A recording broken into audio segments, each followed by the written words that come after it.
this morning on keeping calm, and we're going to talk a little bit about the one of the more less discussed methods of being able to go and achieve your health and wellness goals, and that's about being able to go and have some form of calming or meditative practice. So when we think of meditation, most people think of sitting cross-legged, putting your fingers up and humming to themselves or some nature.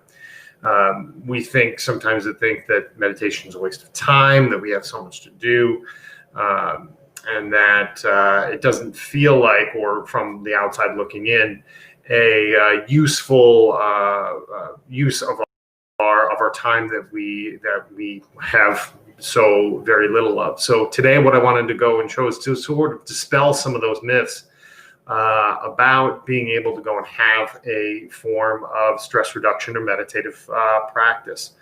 So the first thing I want to go and talk about is what are some of the benefits that you're going to receive.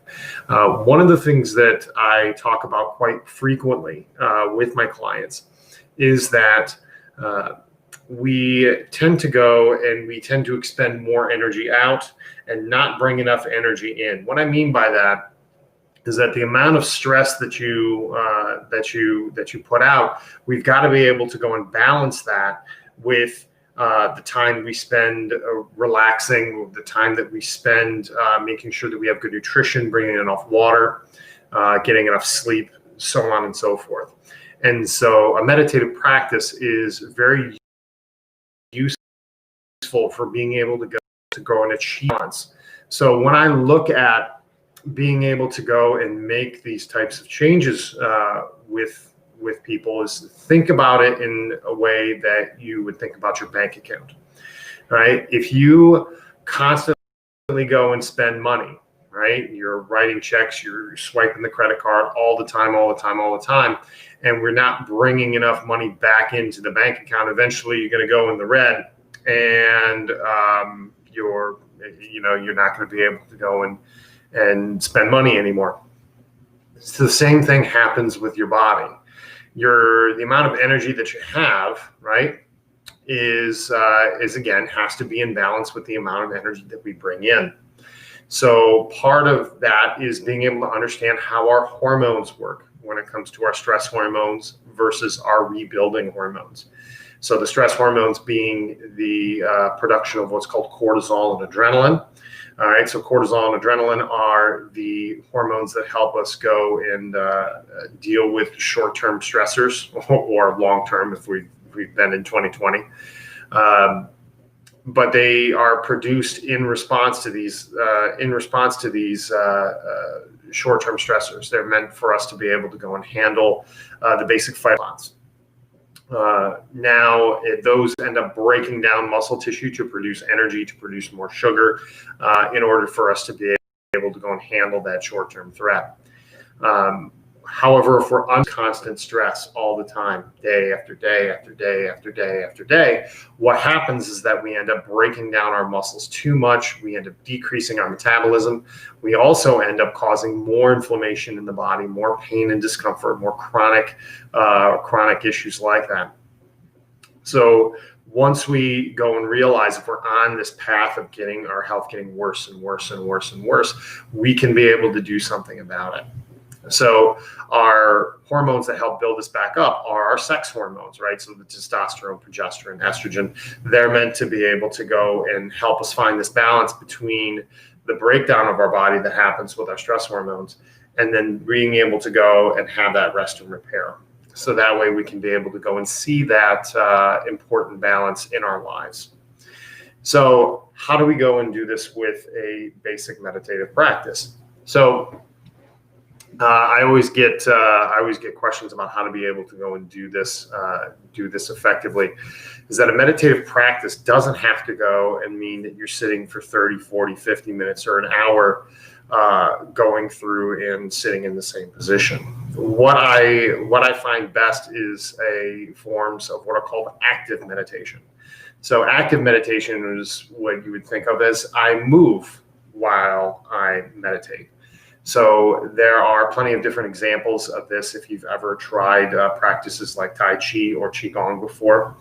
But I'm going to show you some very simple things that you can be able to go and do right now, no equipment necessary, right in your home for maybe that minute, 2 minutes, 5 minutes that you get. You know, like right now when my kids are going and maybe watching a show or something, and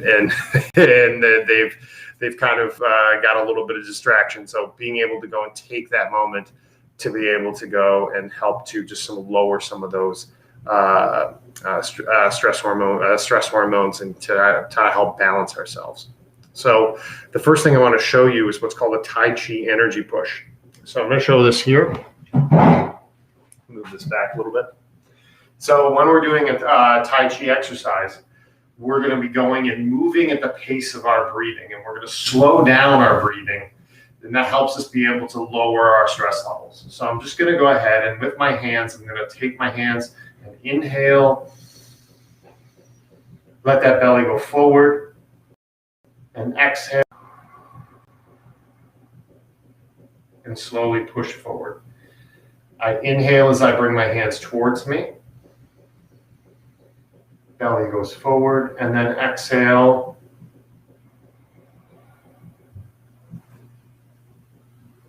As I slowly push my hands away. This is really good for people who have a lot of perhaps digestive issues as well, because this can help us be able to go and improve the function of our digestive system. By calming our body down, we can go and allow our food to digest better. So if you're dealing with maybe some food intolerances or allergies, this is a really good one to do. We can also go and add a little bit of movement to this as I breathe in. And then I exhale, I can turn, push one direction, inhale. And then exhale, push the other direction. But it's all about slow movements, moving slowly, carefully, and being able to coordinate our breathing with that. So in previous talks I mentioned about how to breathe with your belly, to be able to breathe with your diaphragm. The inhaling belly goes forward, exhaling the belly relaxes. So you can do this as part of your practice there. So just doing maybe 10 or maybe 15 repetitions of something like that can be very useful. Now, one more I want to go and show you is one that can help us be able to help us fall asleep at night. If you're out there and you're going saying, you know what, I just have really struggled with being able to fall asleep at night, you can be able to try something like this next breathing meditative practice. And that's called alternating nostril breathing. So one of the things you can go and try, this helps us be able to go and lower some of the hormones that are sort of keeping us awake from the extra light that we get from watching television, or perhaps, you just too much screen time on your phone too late at night. This can go and help with this. So we're going to go ahead and do what's called alternating nostril breathing. So what you're going to do is you're going to take one finger and you're going to cover the nostril, your nose, and you're going to inhale through one nostril. And then you're going to switch and exhale through the other. Inhale through that same nostril. Exhale through the other. Inhale. And then exhale. Good. So you do that about 10 to 15 times. You can do that just laying in bed. You can be able to go and help to lower a little bit of that stress. So that way you can make it just a little bit easier to fall asleep, just to be able to calm our brain down. And also where we don't have to be able to go and sit in an awkward position for that 15 to 20 minutes. So hopefully this has been useful for you. If you guys have any questions, please don't hesitate to leave them in the comments. I'm always happy to be able to go and teach other different techniques or other different health talks that you guys are interested in. So please go leave that in the comments below. That's it. I will look forward to seeing you all next week for another live video. Thank you so much, and look forward to seeing you then.